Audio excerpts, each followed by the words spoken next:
This model is really the engine behind the whole 363 report. There are two basic layers. The first layer is the 8 approaches.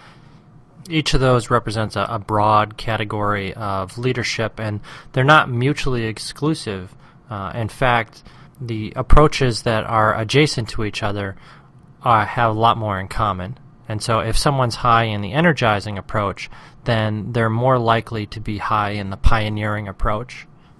On the other hand, when we look at someone who's very high in the energizing approach, they're a lot less likely to be high on the deliberate approach. So, much like DiSC, this is a circumplex. Things across from each other in the circle are less related, and then things adjacent to each other are more related. And then each approach has 3 practices underneath it. So these are basically subcategories.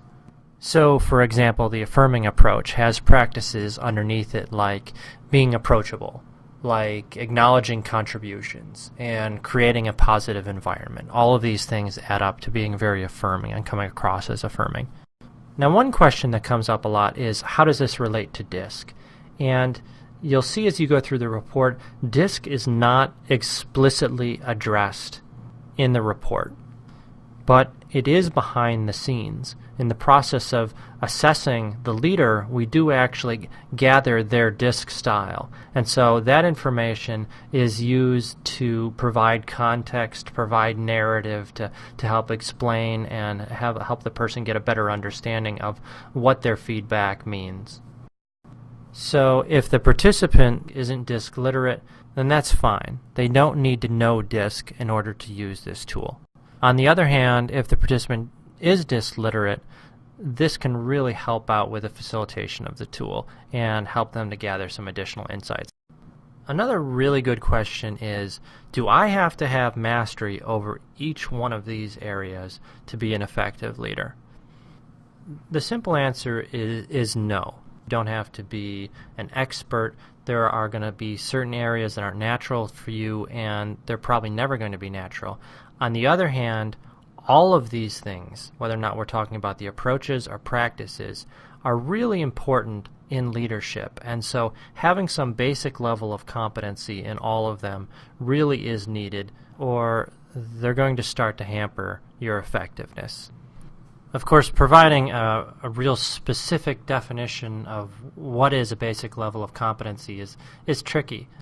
When we get into the report, we'll see that the average for most of these scales tend to be around 5.5 on a 7-point scale. And I would say that for most people, anything in the 4 range is really a red flag and worth exploring. But the point I'm trying to make here is on a more conceptual level, and that is none of these 24 practices or 8 approaches are things that you can blow off. You may not be fantastic at all of them, and it may not be a good use of your time to try to be an expert in every single area, but at the same time, you can't ignore them. If you're clearly deficient in one of these areas, it's going to cause problems for you, and it's going to cost your leadership effectiveness. And then a final question that we do here is, where do these approaches come from? Where do these practices come from?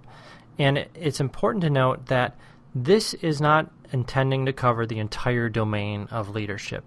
Things like intelligence, or honesty, or character, or even job knowledge are not included in here. This is just addressing the interpersonal aspects of leadership. And the development of this model was actually approached in 2 different ways. There was one direction we were coming at it in terms of the DiSC model and what does DiSC have to say about leadership.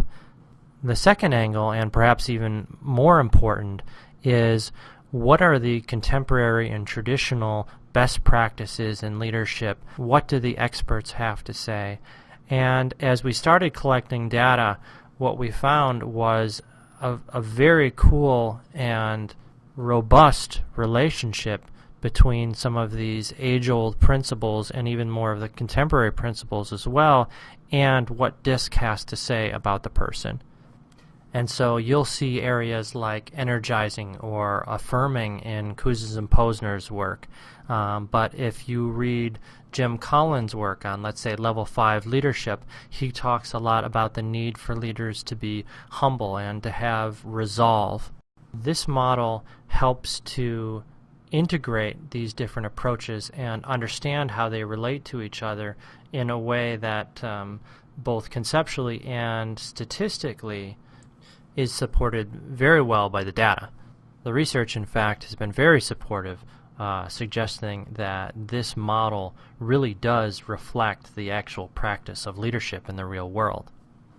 And I'd actually encourage you to read the white paper that we have available that not only goes into the research and the statistical findings behind this model, but will also very clearly help you see the relationship between these approaches and practices and the contemporary and traditional writings on leadership.